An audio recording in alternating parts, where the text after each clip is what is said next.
NEET के preparation में सिर्फ पढ़ाई इम्पॉर्टेंट नहीं होता, बल्कि एक सही टाइम टेबल भी उतना ही ज़रूरी होता है। अगर तुम्हारा भी टाइम बिगड़ जाता है या तुम्हें पता नहीं चलता कि मुझे अपना टाइम कहाँ ज़्यादा देना चाहिए, तो आज मैं तुम लोग को इस वीडियो में एक बहुत सिंपल टाइम टेबल बताऊंगी जो तुम्हें सुबह से लेकर रात के रिवीजन तक हेल्प कर सकता है। तो है guys, welcome back to my channel.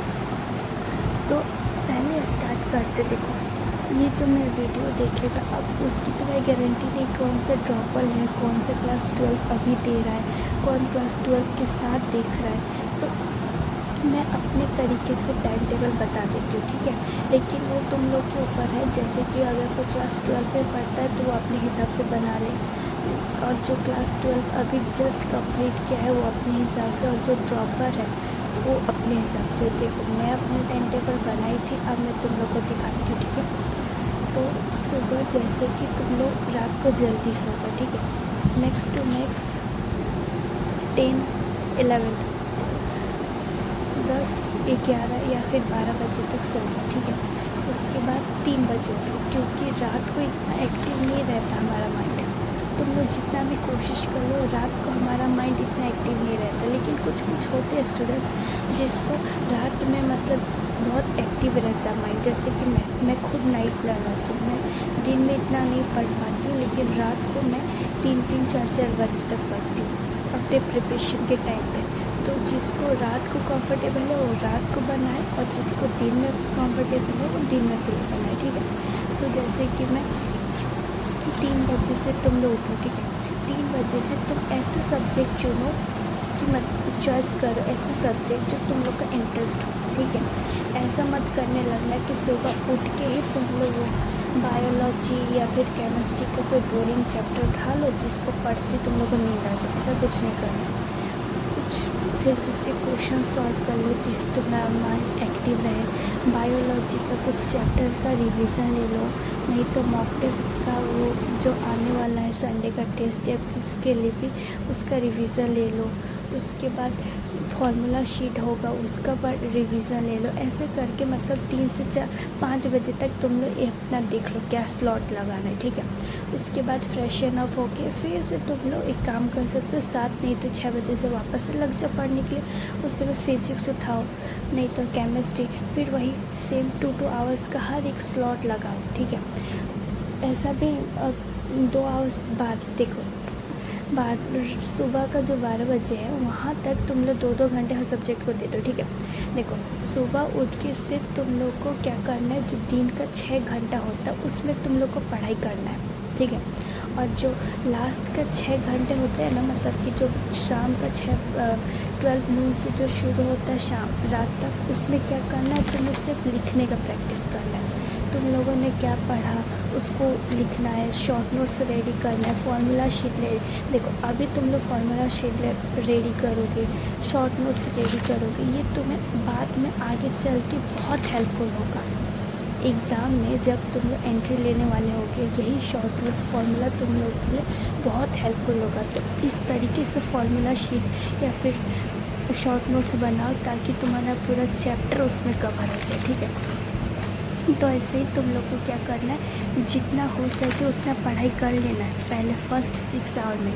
Second 6 hours में क्या करना है, सिर्फ लिखना है, ओनली सिर्फ लिखना है। मॉक टेस्ट लगा सकते हो जैसे कि, या फिर फिजिक्स का कोई क्वेश्चन सॉल्व कर सकते हो, फॉर्मूला शीट बना सकते हो, शॉर्ट नोट्स बना सकते हो, जो मर्जी, ठीक है। उसके बाद क्या करना है, ये सिर्फ 6 आवर्स हो गया। अब थर्ड 6 आवर जो मतलब कि रात का शाम का 6 बजे से जो सुबह का 12 बजे वहाँ तक क्या करना है तुम लोग को। अब देखो, उसमें क्या करना है, तुमने सारा दिन में जितना कुछ पढ़ा, पहले का 6 आवर्स तुमने पढ़ा, दूसरा 6 आवर्स तुमने लिखा, अब तीसरा 6 आवर्स में क्या करना है, 6 आवर्स में तुम लोग को वो हर 2-2 घंटे फिर से वही दोहराना है, 2-2 घंटे।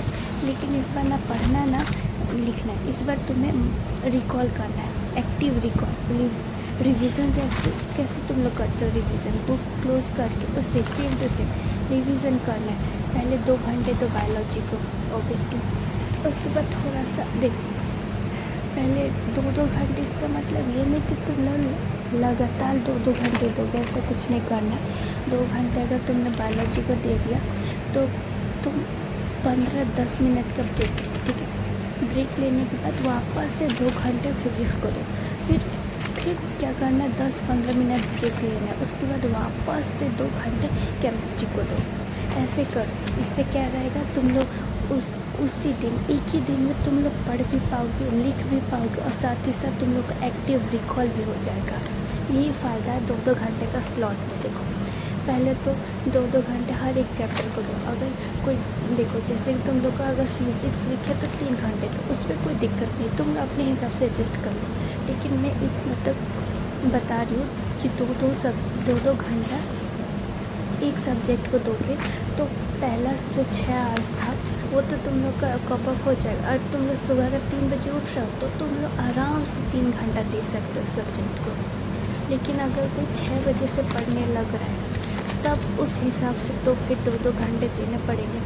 उसके बाद फिर क्या करना, देखो तुमने सुबह से पढ़ना है, लिखना कुछ नहीं, सुबह में सिर्फ पढ़ना है। हाँ, फिज़िक्स कर सकते हो, तुम लोग फिज़िक्स में थोड़ा लिख सकते हो, वो अलग बात है। लेकिन केमिस्ट्री हो गया, उसमें एनसीईआरटी पढ़ाई कर लो, रीड कर लो, बायोलॉजी, इस सब में तो पढ़ना है।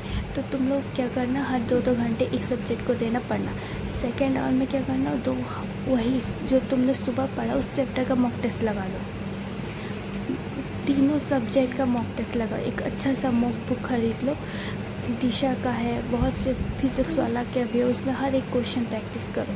हर तरीके से क्वेश्चन मिलता है, उसका आंसर विद सॉल्यूशन सब कुछ दिया रहता है। तो उससे एक बुक ले लो, हर सब्जेक्ट का मॉक टेस्ट लगाते रहो। जब लोग सोता है 3 बजे से 5 बजे के बीच, उस समय तुम लोग मॉक टेस्ट लगाओ, वो बहुत मतलब तुम लोग का हैबिट भी रहेगा 2 बजे से। अब तुम लोग जानते हो अगले साल से CBT कंप्यूटर बेस्ड है, फिर भी उसके लिए जिसके पास कंप्यूटर है और ऑफलाइन क्लासेस ज्वाइन किए उन लोग के लिए अच्छी बात है। लेकिन जो खुद से पढ़ना चाहते हो वो तो कुछ ना कुछ जुगाड़ तो करना पड़ेगा तुम लोग को। तो इसलिए मैं जैसा बोली, सुबह का 6 घंटा क्या करना है, फर्स्ट स्लॉट 6 आवर्स का से पढ़ाई करो, सेकेंड स्लॉट 6 आवर का written, formula sheet, notes making. उसके बाद क्या था, शॉर्ट नोट्स हो गया, ये सब तुम लोग को वो सेकेंड स्लॉट में कर लेना, ठीक है। अब जो लास्ट स्लॉट 6 आवर्स का है उसमें सिर्फ और सिर्फ एक्टिव रिकॉल करना है। तुमने क्या पढ़ा से सारा दिन में, वो सब तुम लोग को एकदम माइंड में उतारना है, एक्टिव रिकॉल करना है। तुम लोग उससे पता चलेगा तुमने सारा दिन में जेन्युइन पढ़ा कि नहीं। इससे तुम लोग को भी हेल्प मिलेगा और एक ही दिन में 3-3 काम तुम लोग कर सकते हो। देखो जैसे कि मैं शॉर्ट नोट्स बनाती थी, ऐसे एक पेज में तुम लोग को भी ऐसे शॉर्ट नोट्स बना दो। Okay, thank you, bye bye. आज के लिए इतना ही।